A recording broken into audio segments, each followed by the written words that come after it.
Bon, alors désolé pour le bruit, mais je vais essayer de vous expliquer un petit peu comment on fait l'adaptation. Donc adaptation, véhicule en marche, porte fermée, position par défaut en bas, normal, position normale. Et ici on va aller dans VCDS et on va aller dans 34, correction assiette.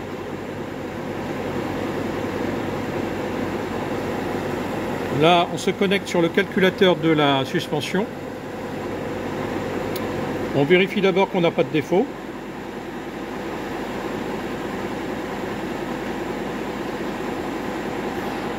Donc là, on n'a aucun défaut. Ça, c'est important avant de commencer. S'il y en a un, il faut l'effacer.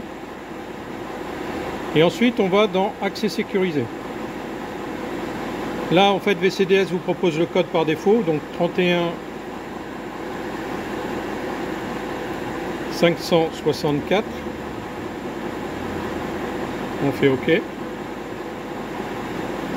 Là, on se connecte.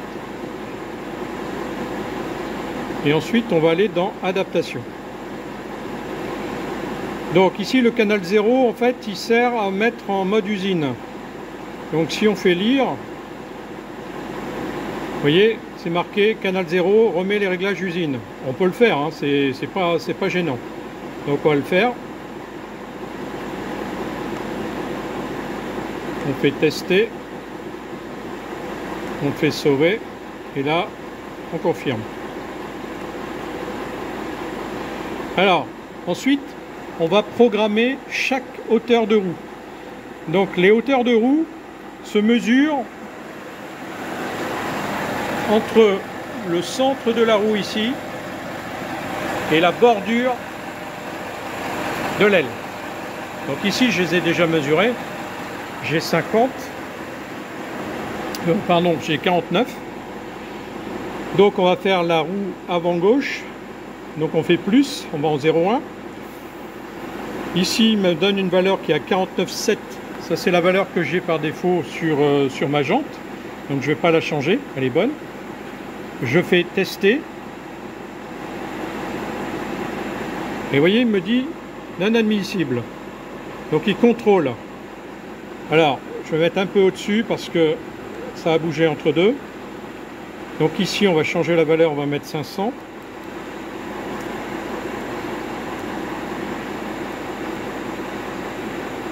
Je resoumets 500. Et il me dit toujours non admissible. Donc je viens de reprendre la mesure. Donc en fait on n'a pas 500 mais on a 470.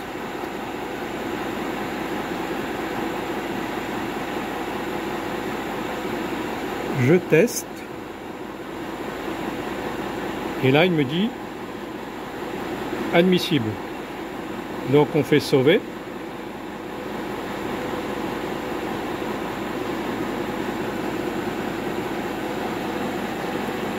Une fois qu'on a fait ça, on passe au canal suivant, 02. Donc là pareil, j'ai 440.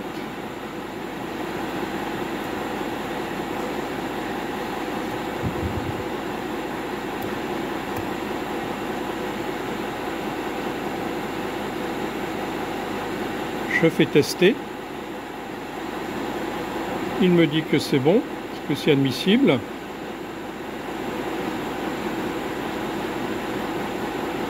Et je fais sauver.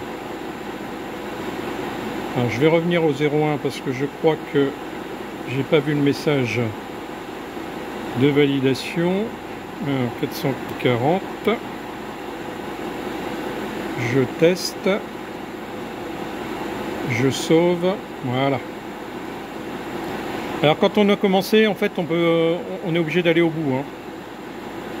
Donc là, j'ai fait 1 et 2, les deux avant. Maintenant, je vais faire l'arrière. Donc là, c'est la roue arrière gauche.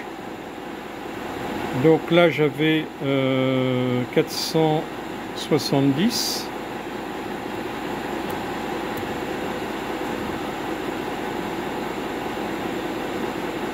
Je teste. Là aussi, il me dit que c'est admissible. Je sauve. Je valide. Je fais la dernière roue. Donc pareil, j'ai 470.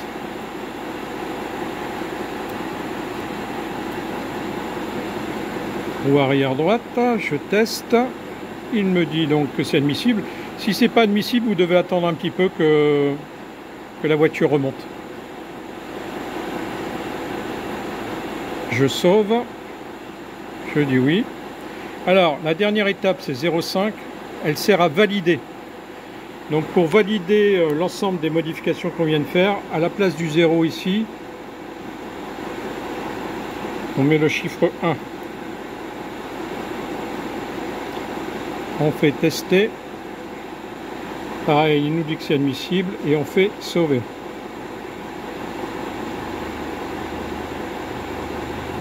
Et voilà. Là, l'apprentissage complet de la suspension est fait. C'est pas très compliqué. Votre véhicule va se régler une fois que vous sortez du menu. Là, on voit que ça monte un petit peu. Il va se régler par rapport aux valeurs de suspension et d'assiette du véhicule. Là, il monte un petit peu à l'arrière. Il monte un petit peu à l'avant. En fait, il se règle.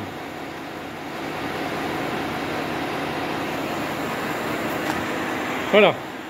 Une fois qu'on a fait ça, on peut regarder si on a un code défaut. Et on voit qu'on n'en a aucun. Donc c'est parfait. Voilà, l'adaptation est faite. Alors maintenant, ce qu'on peut faire, c'est faire un test.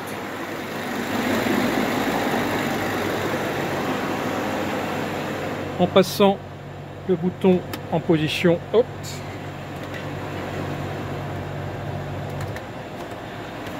Et on va regarder. Logiquement, ça commence à monter par l'arrière. Voilà, là ça monte.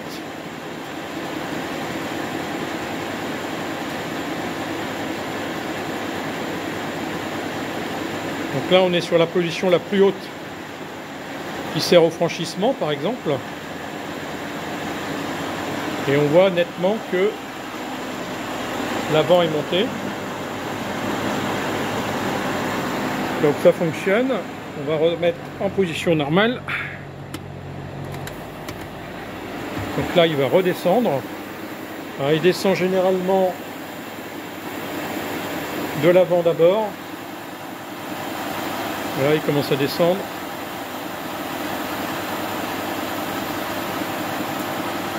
Ça prend un certain temps.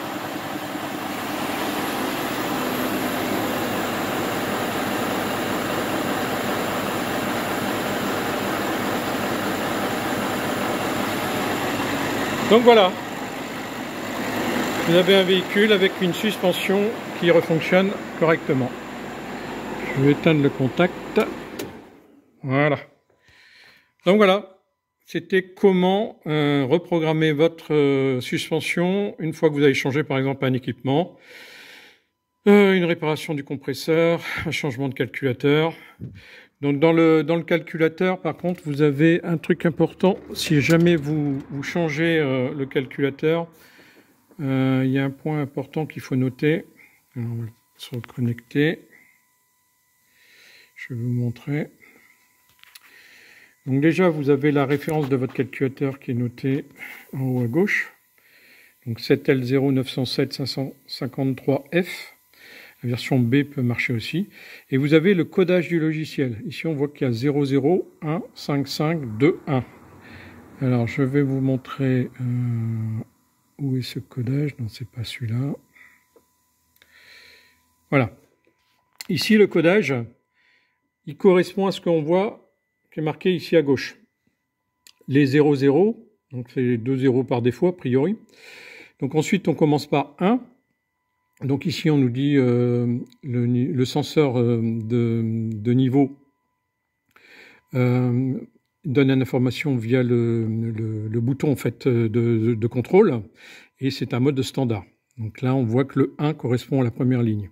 Ensuite on a 5 et 5. Donc 5 et 5 apparemment c'est la valeur minimum en millimètres par défaut. Donc là en 5 on est à plus ou moins 0 mm, donc c'est là qu'on va pouvoir jouer aussi sur des valeurs un peu plus hautes par défaut.